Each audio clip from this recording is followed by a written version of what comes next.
Good morning mga kaiponaryo. Yan yung ating quote for the day. Sabi dito, beautiful things happen when you distance yourself from negativity. So, napakaganda ng quote, no?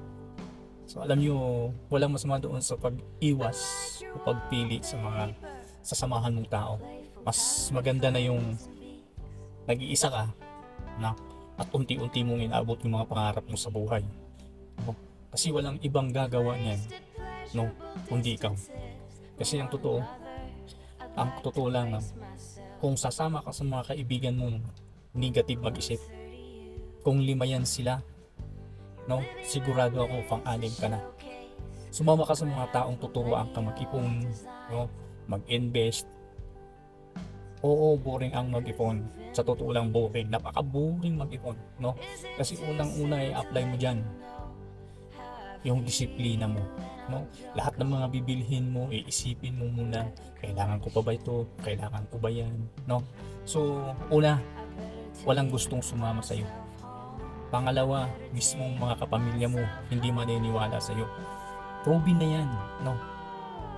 Alam mo ba, no, ang dapat natin gawin, ipagpatuloy mo kung ano yung mga nasimulan, no? Sa huli, no, ang magiging panalo, ikaw.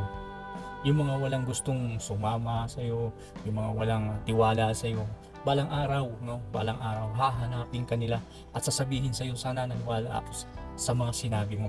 Kaya kung gusto mong matutunan yung mga tinuturo namin about financial literacy, huwag ka na dalawang isip, no? Kontakin mo ako sa messenger ko or sa personal FB account ko para makasama ka namin sa team, no? Kung gusto mong makasama sa team, so tara, para mag-guide kita, no? At huwag mo na rin kalimutan i-like at i-share tong video na to para marami tayong maturuan, marami tayong matulungan, at mag-comment ka na rin sa video na to para alam ko kung saan nakarating tong video na to. Oh, let's go!